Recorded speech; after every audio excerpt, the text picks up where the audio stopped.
ادعوا اللہ وانتم موقنون بالاجابہ، ادعوا اللہ وانتم موقنون بالاجابہ، تم دعا مانگا کرو اور قبولیت کے یقین کے ساتھ مانگا کرو۔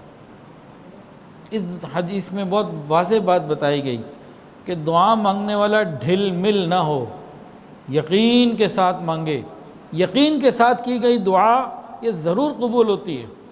بندہ یہ سوچے نا کہ بھئی پتہ نہیں قبول ہوگی کہ نہیں ہوگی، اس کی نہیں ہوتی۔ جس کا یہ گمان ہو، یقین ہو کہ ضرور قبول ہونی ہے، اسی کی ہوتی ہے۔ اور شیطان یہیں سے ہمارے ساتھ ہاتھ کرتا ہے، وہ ہمارے دل میں ڈال دیتا ہے میرے بندے تم بڑے گناہ گار ہو، تمہاری دعا قبول نہیں ہونی۔ یہ وسوسہ کبھی ہمارے دل میں آیا، کبھی آیا، کبھی ایسا خیال آیا، ایسا خیال؟ شیطان بڑی سچی بات کر کے نا ہمیں دھوکے میں ڈال دیتا ہے۔ یہ سمجھ لے، آج مزیدار بات ہے، بڑے گر کی بات ہے۔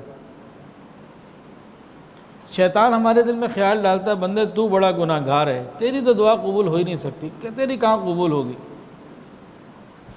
یہ شیطان کا بہت بڑا دھوکہ ہے۔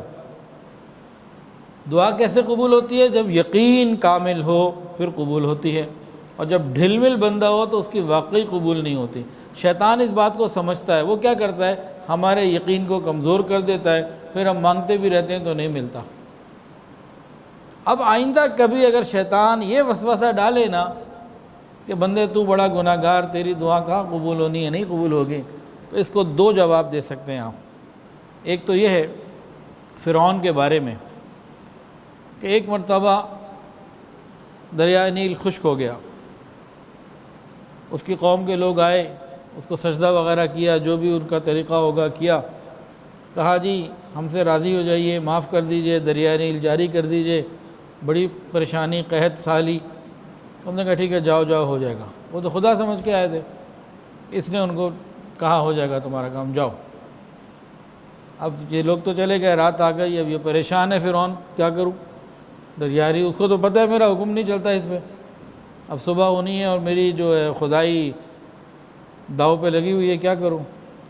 اب کتابوں میں لکھا ہے کہ رات میں پریشان رہا، جب بہت زیادہ رات گزر گئی نا تو یہ اپنے محل سے نکلا اس حال میں کہ سر پہ تاج نہیں، پاؤں پہ جوتا نہیں، اور یہ دریائے نیل پہ پہنچا، اور دریائے نیل پہ پہنچ کے ادھر خشک دریا تھا، وہاں اس نے اللہ تعالیٰ کو سجدہ کیا اور دعاؤں میں اس نے اللہ سے مانگا تڑپ کے، یا اللہ تجھے تو معلوم ہے میں تو کوئی خدا نہیں، میری کیا حیثیت ہے، میں کچھ بھی نہیں، اللہ تو اس کو جاری کر دے ورنہ میرا معاملہ صبح خراب ہو جائے گا، میری خدائی داؤ پہ لگ گئی، میری حکومت داؤ پہ لگ گئی، میری عزت داؤ پہ لگی ہوئی ہے۔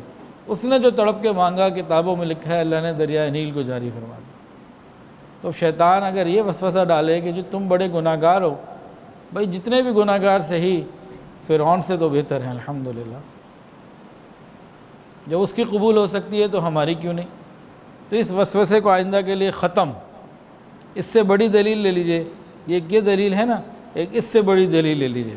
یہ بدبخت شیطان آئندہ اگر کبھی دل میں یہ بات پیدا کرے کہ تم بڑے گناہ گار ہو بندے، تیری دعا قبول نہیں ہونی، اس خبیث کو پتہ کیا کہنا ہے؟ اس ملعون کو پتہ کیا کہنا ہے؟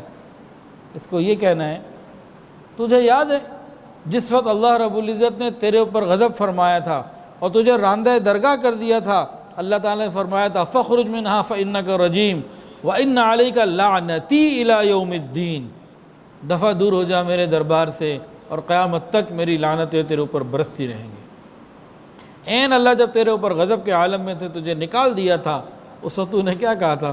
اللہ سے دعائی تو مانگی تھی، اللہ مجھے قیامت تک کے لیے مہلت دے دیجئے، رب انظرنی الی یوم یبعثون، تو اللہ تعالیٰ نے تجھے قیامت تک کی مہلت دے دی تھی۔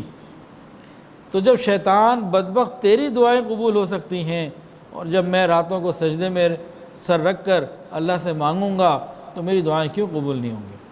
تو یہ وسوسہ ہم نکال دیں کہ ہم گناہ گار ہیں اور ہماری اس وجہ سے قبول نہیں ہوتی۔ یقیناً ہم گناہ گار ہیں، لیکن یقین ہو اور باقی اعمال ہمارے درست ہوں تو دعائیں قبول ہوتی ہیں۔ قبولیت دعا کے اندر 3 پوائنٹ کو بہت اہم سمجھیے۔ یہ 3 بنیادی چیزیں ہیں، بنیادی ارکان ہیں، اگر یہ تینوں نہ ہوں یا ان میں سے کوئی ایک نہ ہو تو پھر دعا واقعی قبول نہیں ہوتی۔ سب سے پہلی بات اخلاص کے ساتھ مانگنا، دکھاوا، ریاکاری کہ لوگ میری تعریف کریں، رسمی کلمات، یہ نہیں ہوتی قبول، دل کی توجہ اخلاص کے ساتھ مانگنا۔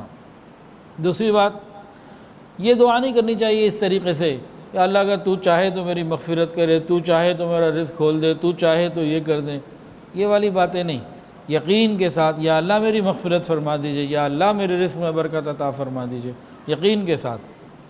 اور تیسری بات حسن ظن، اللہ تعالیٰ کے ساتھ حسن ظن رکھنا کہ وہ ضرور ہماری دعاؤں کو قبول فرمائے گا۔